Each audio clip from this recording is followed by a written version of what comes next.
Assalamualaikum warahmatullahi wabarakatuh. Perkenalkan, nama saya Dunda Solihatun Nisa. Nomor induk mahasiswa saya 194100182. Saya dari kelas Fikih A. Nama dosen mata kuliah saya Bapak Aris Mahmudi.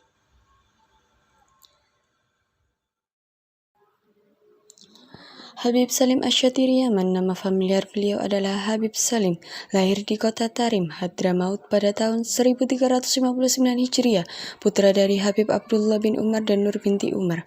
Beliau mempunyai jalur nasab sampai baginda Rasulullah melalui jalur Sayyidina Husain.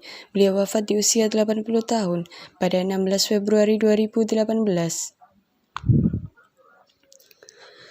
Berikut ini adalah sifat fisik beliau. Yang pertama, beliau rajin belajar. Dalam sehari tidak kurang dari 12 mata pelajaran yang dipelajari oleh beliau. Yang kedua, beliau mempunyai daya hafal yang bagus. Yang ketiga, berwibawa. Beliau ingin memposisikan diri sebagai orang utama melebihi posisi orang tua. Yang keempat, beliau mempunyai keinginan yang kuat.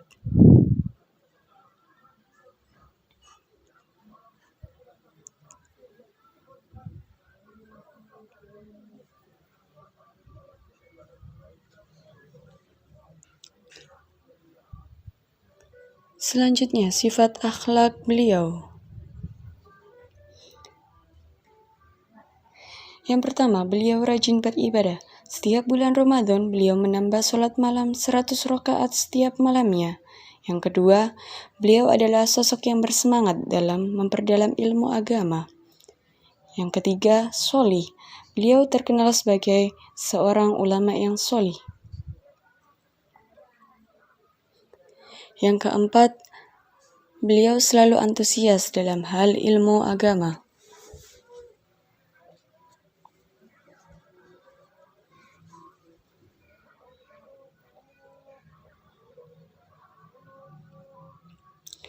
Kisah perjalanan mencari ilmu Habib Salim Asy-Syatiri Yaman. Habib Salim belajar kepada sekitar 80 ulama terkemuka Yaman dan Haramain. Di antaranya Habib Muhammad Mahdi, Habib Abu Bakar, Habib Alwi bin Abbas Al-Maliki, Al-Hasani, Syekh Hasan bin Muhammad Mashhad, Habib Ali Al-Habsyi, dan masih banyak lagi yang lainnya. Al-Habib Abdullah bin Umar Asy-Syatiri mempunyai usia tambis. Beliau diperintahkan oleh ayah dan kakeknya untuk mempelajari ilmu agama, yaitu belajar kitab Syekh Barashid. Beliau kemudian belajar membaca dan menulis serta membaca Al-Quran kepada dua orang ulama yang paling terkemuka di zaman itu. Mereka adalah Syekh Muhammad bin Sulaiman Bahalmi dan putranya Syekh Abdurrahman. Setelah tamat belajar pada Syekh Muhammad dan putranya, beliau yang masih kecil pada saat itu mengatur waktu belajarnya sendiri. Berikut ini adalah daftar nama guru beliau. Guru beliau yang mengajar di sana waktu itu adalah Syihabuddin, Habib Ahmad bin Muhammad bin Abdullah Al-Kaf. Habib Ahmad adalah orang yang sangat takwa. Selain Habib Ahmad Al-Kaf, guru beliau yang lain waktu itu adalah Al-Habib Syekh bin Idrus bin Muhammad Al-Idrus, yang terkenal dengan selalu memakai pakaian yang terbaik. Beliau belajar dari kedua guru tersebut dalam bidang fikih dan tasawuf, hingga beliau hafal beberapa juz Al-Quran. Setelah belajar dari kedua guru beliau tersebut, Al-Habib Abdullah Asy-Syatiri melanjutkan belajar kepada Al-Habib Abdurrahman bin Muhammad Al-Masyhur Mufti Diyar, dan juga belajar kepada Al-Habib Al-Lama, penyebar bendera dakwah Al-Habib Alwi bin Abdurrahman bin Abu Bakar Al-Masyhur.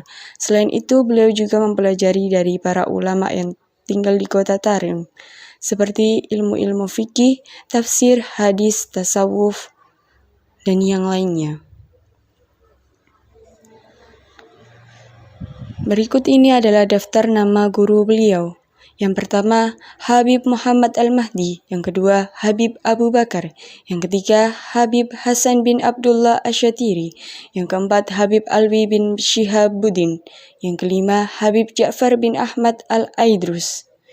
Dan masih banyak lagi daftar nama guru beliau.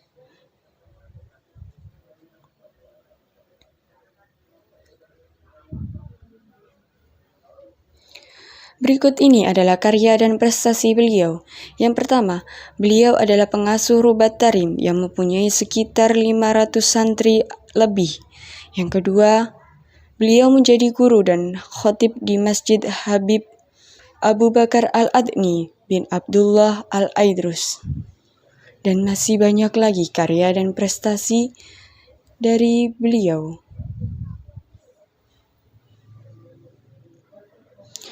Selanjutnya, nama murid. 1.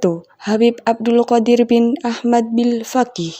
Yang kedua, Habib Abdullah bin Husin Al-Attash Asyami dari Jakarta. Yang ketiga, Habib Abdullah bin Ahmad Al-Kaf dari Tegal. Yang keempat, Habib Abdurrahman bin Ahmad Al-Kaf. Dan masih banyak lagi daftar nama murid beliau.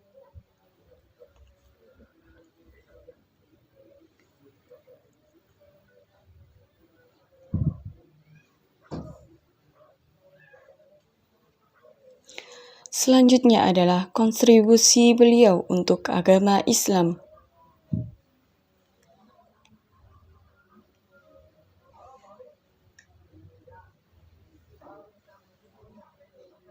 Beliau adalah sosok yang tetap melakukan rihlah atau perjalanan dakwah ke berbagai pelosok dunia Islam dalam kondisi apapun. Dan beberapa kali juga beliau pernah berkunjung ke Indonesia.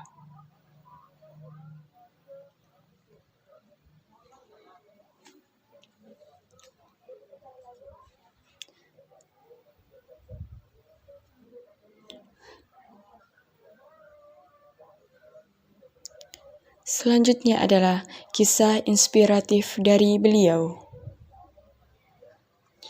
Satu kisah yang membanggakan ketika beliau menyinggung sedikit tentang sejarah penyebaran Islam di Nusantara. Beliau menyatakan bahwa Islam di Nusantara disebarkan oleh keturunan Rasulullah melalui garis keturunan Sayyidina Husain. Dalam rute perjalanannya, terlebih dahulu menyinggahi India, yang dalam sejarah kita kenal bahwa penyiar Islam di Nusantara berasal dari Gujarat, India. Antusias beliau seakan tidak pernah surut untuk semakin memperdalam ilmu.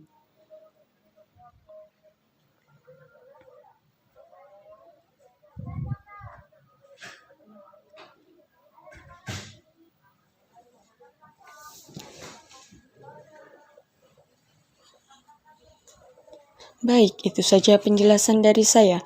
Mohon maaf jika terdapat kesalahan dalam penulisan atau penjelasan tersebut. Terima kasih. Wassalamualaikum warahmatullahi wabarakatuh.